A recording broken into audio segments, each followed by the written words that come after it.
Welcome to the Complete Story Series, where we take trade paperbacks and single issues and we break them down into digestible bites for you to understand. And then we read it dramatically back to you. All alterations to the panels, text, and images are to prevent copyright problems, and all art is owned by its respective company.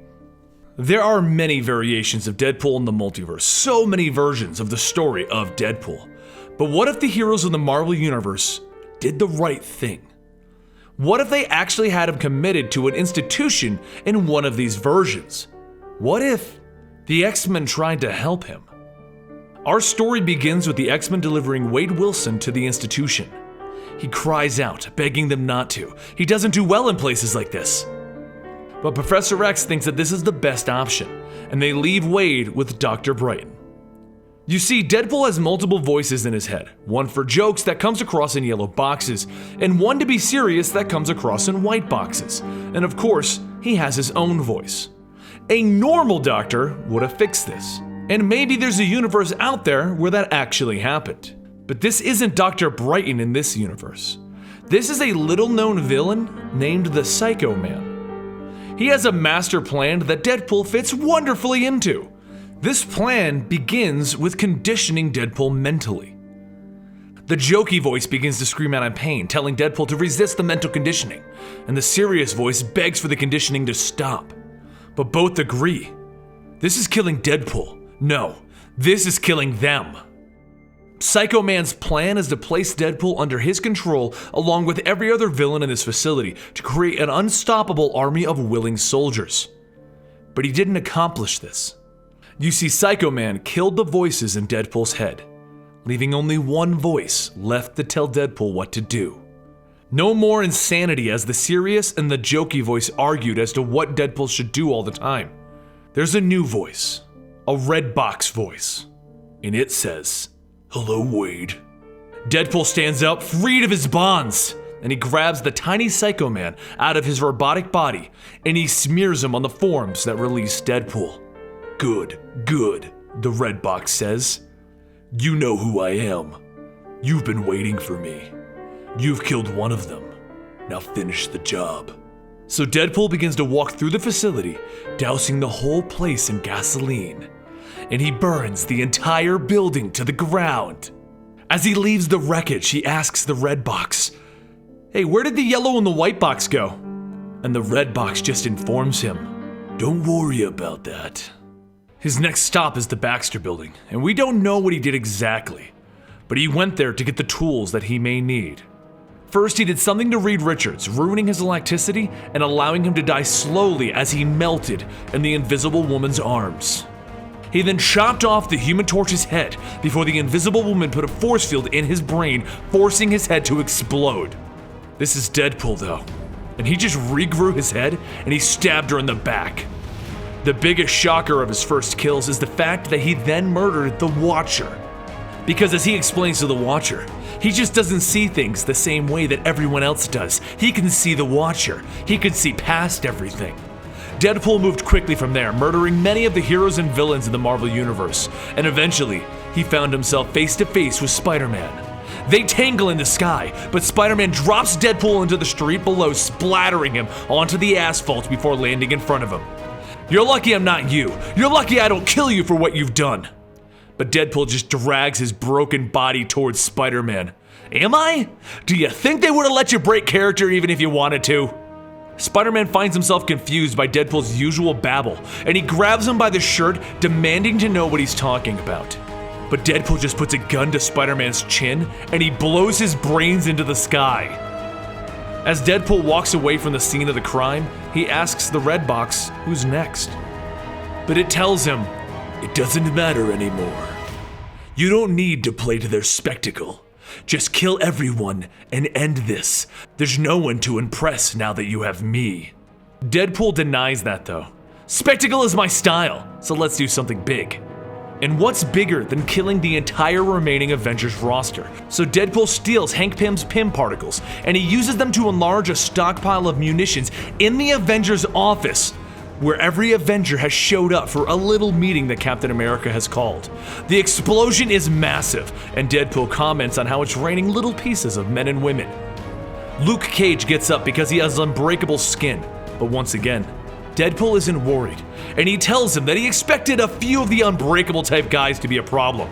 So he shrunk down a few other bombs, and he slipped it into the Avengers' coffee. Luke Cage just looks worried as smoke begins to come out of his nostrils, and he falls over. Thor then gets up and he swings his hammer at Deadpool, but Deadpool just asks, "What's stronger, Thor, you or your hammer?" And he enlarges Thor's hammer with the Pym particles so that it's big enough to squash Thor. He then just walks over. "Have at thee, Thor!" And he boops him on the nose. The red box then asks Deadpool, "Are you happy?" as he walks away. And Deadpool just says, he's sorry that it had to be this way. They just don't understand. They never realized that they were puppets made to move and dance and suffer. "You're doing them a mercy," the red box tells him. So Deadpool's next stop is to face off with the Hulk, who literally tears Deadpool limb from limb.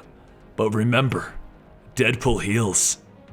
So once the Hulk finishes tearing him limb from limb, he runs over to hide and nap, reverting back into Bruce Banner, which is exactly what Deadpool needed to cut off his head.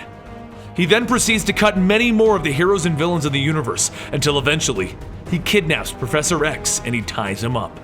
Once Professor X wakes up, he looks at Deadpool. "Why, Wade? Why did you hurt so many?" And Deadpool just asks him, "Do you really think any of them felt anything?" "I do," Professor X tells him. "Then the next part is going to suck for you. Now say it like we practiced." And he stabs Professor X in the leg. With tears in his eyes, Professor X sends out the signal. "To me, my X-Men." The X-Men are currently trying their best to fight their way through a maze of traps set up to kill them by Deadpool. And they are failing horribly.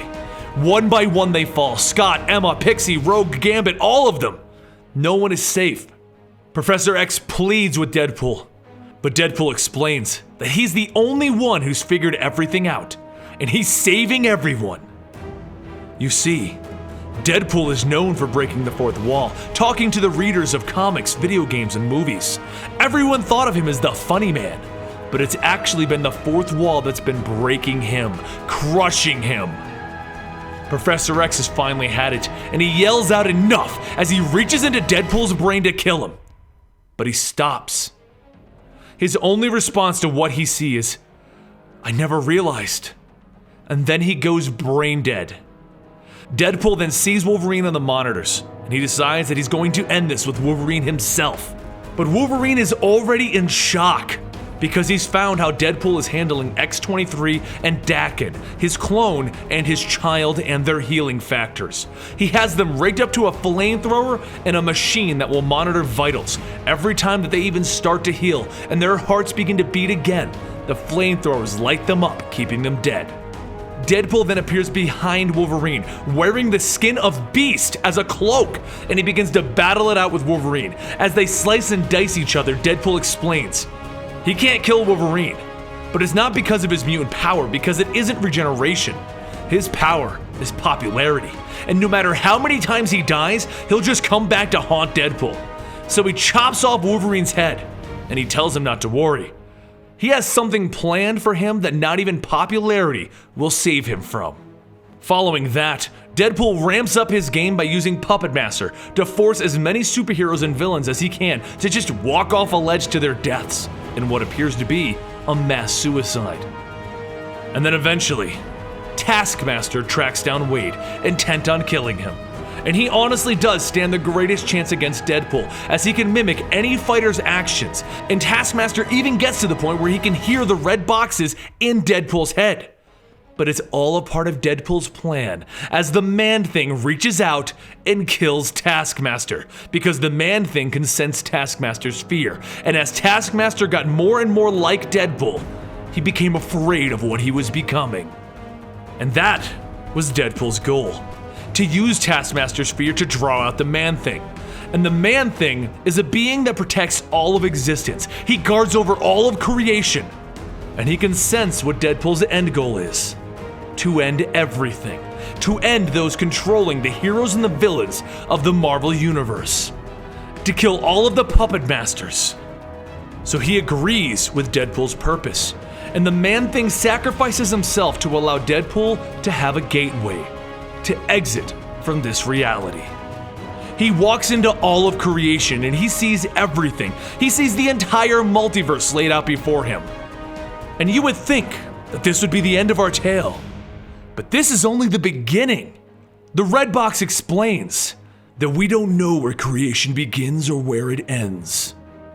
So Deadpool decides that he'll just start hacking everything up, and eventually, someone will take notice. And when they do, he can kill the one who started all of this.